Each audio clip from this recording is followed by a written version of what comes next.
Italian Wine Podcast.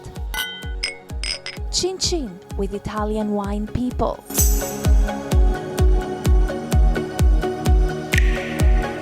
Hello, this is the Italian Wine Podcast. My name is Monty Waldin. My guest today is Gelasio Gaetani D'Aragona. Welcome, Gelasio. Good morning. How are you? I'm pretty good. You're looking pretty relaxed. Yeah, I'm as fine. usual. Just arrived now to Verona. Actually, from England. From your. Well, you're lucky to have escaped. Well done. Yeah.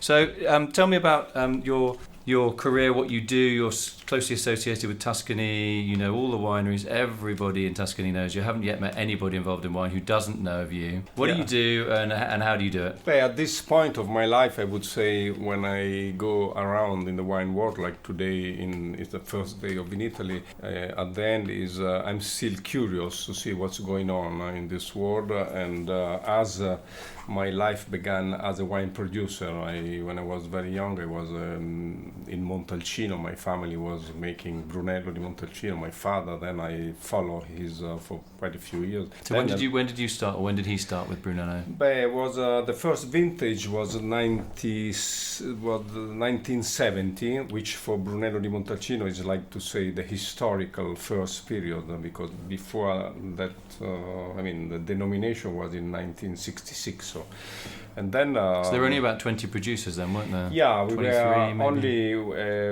Biondisanti was, let's say, the inventor of the way of making Brunello, and then we were, I think, 10 producers: Argiano, Il Poggione, Pogge le Mura, that then became Villa Banfi, and Lisini, and the lady. I think she must be.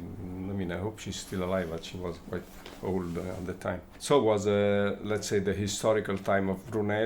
So many things has happened in the Brunello area, and at that time Brunello was not like it was now, which now to speak about Brunello is as to of Montalcino is as to speak about Bordeaux, the greatest area in wine area in the world. I would say with Bolgheri. Now Bolgheri and Montalcino are everybody wants, and the great investors would love to get vineyards and wineries there. And Bolgheri is very much seen as an international region in the sense that it has both local grape varieties, particularly Sangiovese, plus the Bordeaux influence, and also Syrah as well. Whereas obviously Brunello is 100% Sangiovese. How is that tension? How do you see that tension developing in the future, and how has it been managed historically? I don't think it's a tension. Actually, let's say the Bordeaux style Tuscan wine were very important to create, let's say, the new legend of the Italian wine, because Sassicaia in Bolgheri was, let's say, the first Bordeaux style wine ever produced in Tuscany, and the story is so fascinating that because of that Sassicaia case, for example, Piero Antinori thought, but why, let's try to put some Cabernet Sauvignon also in my own wines. And so after Sassicaia you had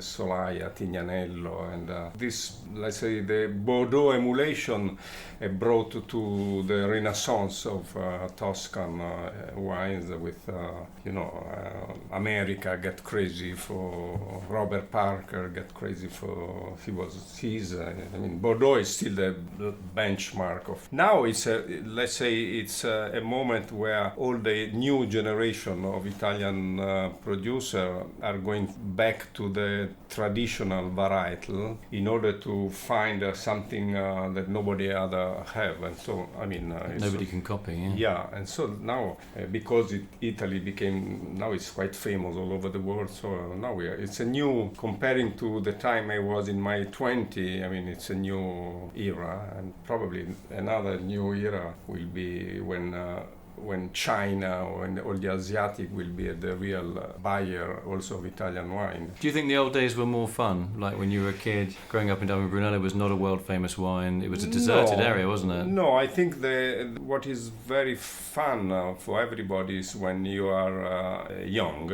So there is an enthusiasm that in every generation you represent the new. And then when you get older, everybody becomes a little more referenziale, and so they say boring things. But I think it's very important to listen the new generation, because they are a mix of being wise because they listen to what the father said, they are respectful to what the parents of the generation previous did, but then they have this engine, which is the youth, that can be transformed in something revolutionary, you know. Then wine, as you know, it's also a situation of coincidence and stories that mix together. So although, you know, everybody speaks about marketing strategy and what to invent, but in the reality, all the greatest wine in the world, like the Italian famous wine, are all originated by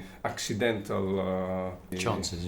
Yeah, like the Sassicaia was just because the old Marchese Incisa was in love with Bordeaux wines, and so he tried to plant some Bordeaux grapes in his land, and then so, you know, wine is, you learn everything. I learn a lot every day, and then I try to make also some business out of this, because somebody believed that I am a guru in wine, but in the reality I'm a good wine drinker.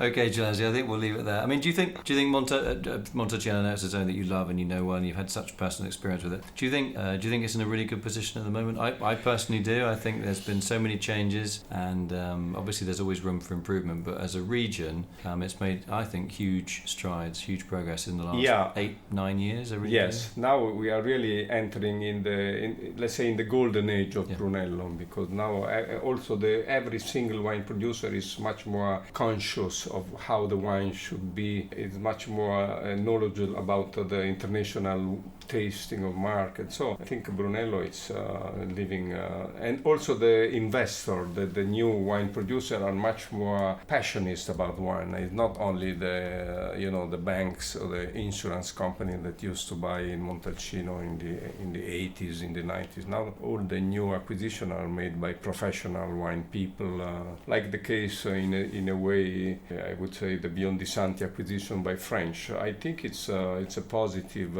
thing, because the French, it's a big company, luxury brands. Aspirational, isn't it? So everything is thanks to the work of so many people. I would say now at least 3 generations of 4, if you consider the old contadini. Yeah. The old countrymen, peasants. Yeah.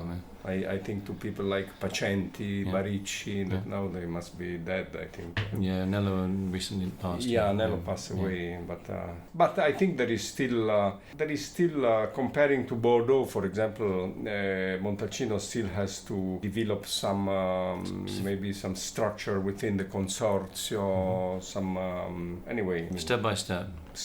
We're in Italy, so we are in Italy. Plus, we began 30 years ago to make good wines. If we go back and we compare to the French, they started 300 years ago. So we just have to wait a little bit. Gelasio, it's great to see you. You are the best dressed man in Italy. Thank you. I know, I'm not. No, but if you didn't have any kind of career in wine, I'd sign you up as a top model. You just have a presence about you, and very elegant, and you combine sophistication with this kind of devil may, almost like you've washed up from a desert island, right? And then you won't think, who's this hobo that's washed up on a desert island? And then you start talking Latin and poetry and all the rest of it. So you're a man of contradictions, but a great conversationalist. Thank you very much. Really, so nice to bump into you today, and thanks for coming on the podcast. Thank you, and thanks. I hope we see you again during the Vinitaly. Thanks, Gelasio. Thank you. Campione, champion. Grazie, fantastico. Grazie a te.